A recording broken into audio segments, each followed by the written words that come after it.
नमस्कार दोस्तों, मैं हूं कनव और आ गया हूं भक्ति भ्रमण का एक नया एपिसोड लेकर आपके लिए।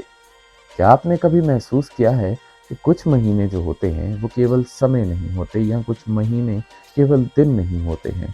वो कुछ ऐसा समय होता है जब देवता खुद आपके सामने आते हैं, और वो महीने स्वयं ही देवताओं के आमंत्रण के महीने होते हैं। ऐसा ही एक महीना है जिसे शिव ने स्वयं अपनी आराधना, अपने पूजन के लिए चुना है। आ रहा है श्रावण। श्रावण मास शिव का सबसे प्रिय मास है, और आज यानी कि 10 जुलाई से श्रावण मास का पक्ष शुरू हो रहा है 8 अगस्त तक। और अगर आप ये पॉडकास्ट आज सुन रहे हैं तो शिव का कोई ना कोई संकेत तो है कि वो आपसे जुड़ना चाहते हैं। तो चलिए शुरू करते हैं आज की पॉडकास्ट। बट उससे पहले दोस्तों, मेरे चैनल को सब्सक्राइब करना आपकी तरफ से एक बहुत बड़ी ब्लेसिंग है। तो प्लीज़ इस चैनल को ज़्यादा से ज़्यादा सपोर्ट करें। अपने कोई भी कमेंट्स, कोई भी सजेशन हो तो कमेंट बॉक्स में ज़रूर लिखें, और अगर वीडियो पसंद आए तो इसे लाइक ज़रूर करें। और अगर आपको लगता है कि मेरी वीडियो में कुछ ऐसा कंटेंट है जिसने आपको थोड़ी सी भी वैल्यू दी है तो उसे शेयर भी ज़रूर करें। इस साल यानी कि 2025 में, जैसा कि मैंने आपको बताया कि 10 जुलाई यानी आज से श्रावण मास की शुरुआत हो रही है, और ये चलेगी 8 अगस्त तक।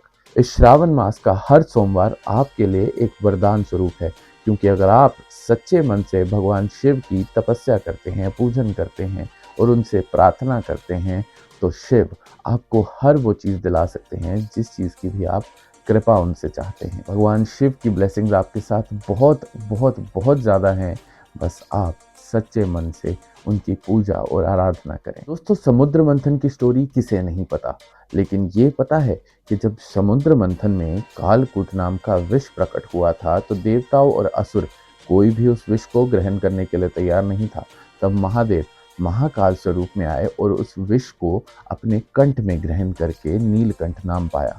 तो जब नीलकंठ महादेव को विष के कारण गर्मी लग रही थी, उनके शरीर का ताप बढ़ता जा रहा था, वो मास था श्रावण का। महादेव के शरीर के ताप को ठंडा करने के लिए स्वयं ब्रह्मा, विष्णु, सभी देवताओं और असुरों ने महादेव का पूजन और अर्चन किया था, और उन्हें दूध, दही और अलग अलग चीजों से स्नान कराकर जो कालकूट से उनके शरीर पे ताप आ रहा था उसे शांत किया था। इसलिए भी श्रावण मास की महिमा बहुत अपार है, क्योंकि इस दौरान जब महादेव का पूजन स्वयं देवताओं ने किया था तो महादेव ने उन्हें भर भर के आशीर्वाद दिए थे, भर भर के वरदान दिए थे। कहते हैं जो 16 सोमवार का व्रत करते हैं उन्हें मन चाहे तो वर प्राप्त होता है, लेकिन जो 16 सोमवार के व्रत नहीं कर सकते वो श्रावण के कभी 4 या कभी 5 जो सोमवार आते हैं उनमें केवल 4 या 5 दिनों में व्रत करके, महादेव की उपासना करके, उमापति स्वरूप में जब आप उनकी उपासना करते हैं तो महादेव आपको इच्छित वर प्रदान करते हैं।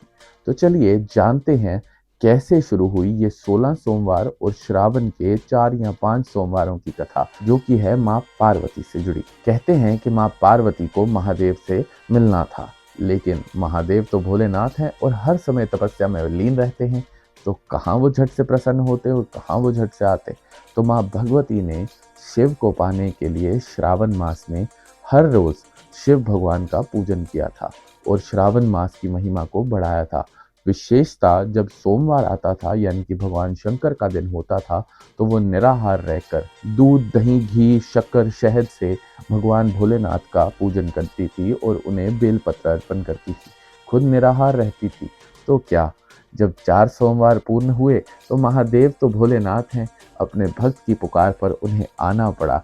और जब माँ पार्वती से कहा कि वरदान मांगो, तो उन्होंने भगवान शिव को ही मांग लिया। जब माँ पार्वती को महादेव इन श्रावण के दिनों में मिले, उन्हीं दिनों से ये प्रचलित हुआ और महादेव ने सभी भक्तों को वरदान दिया कि जो भी इन श्रावण मास में मेरा पूजन और अर्चन करेगा, जो पूरे मन से यानी कि सच्चे मन से मेरी आराधना करेगा, उसे इच्छित वर या वधु प्रदान होगी। ना केवल इच्छित वर वधु, श्रावण मास में जो भी आपके जीवन के बंधन हैं, जो भी रुकावटें हैं, वो भी हट जाती हैं जब आप पर महादेव की कृपा होती है।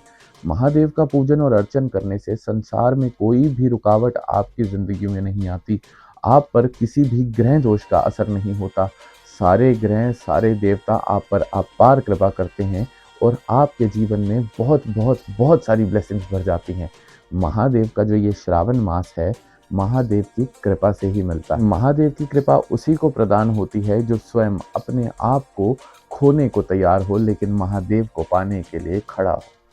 तो आपके जीवन में वो सच्चाई, वो निष्ठा, वो सत्यता होनी चाहिए कि महादेव के लिए आप उन चरणों में बैठ जाएं और महादेव को पाने की इच्छा रखें। महादेव से कुछ ना पाने की इच्छा रखें, लेकिन बस महादेव को पाने की इच्छा रखें। देयर आर फ्यू रेमेडीज दोस्तों जो आप लोग फॉलो कर सकते हैं श्रावण मास में। और पूजा विधि अगर जाननी हो तो मैं बायो में यानी कि डिस्क्रिप्शन में एक वीडियो का लिंक डालूंगा which includes the whole puja विधि ऑफ श्रावण मास के आप हर सोमवार, मैंने एक ही वीडियो में वो सारी क्रिया करके बताई है, लेकिन आप वो हर एक चीज़ को ब्रेक करके हर एक सोमवार को कर सकते हैं और महादेव की पूर्ण कृपा आप पर प्रदान होगी। चलिए छोटे से रेमेडीज आपको बताता हूँ जो बहुत इजी हैं, बहुत क्विक हैं और बहुत इजीली आप कर सकते हैं और महादेव की विशेष कृपा पा सकते हैं। सबसे पहली चीज दोस्तों, श्रावण के सोमवार का व्रत। अगर आप व्रत रखने की क्षमता रखते हैं, क्योंकि श्रावण में मीठे व्रत रखे जाते हैं और दिन में एक ही बार खाना खाया जाता है, जब अन्न ग्रहण करते हैं वो भी कोई ना कोई चीज़ जो भी आपको खानी है, खीर खानी है, मीठी परौंठी खानी है या कोई भी और चीज़, आपको मीठा ही खाना पड़ेगा या फीका खाना पड़ेगा। तो अगर आप वो क्षमता रख सकते हैं अपनी हेल्थ का ध्यान रखते हुए, तो आप श्रावण में सोमवार का व्रत करें।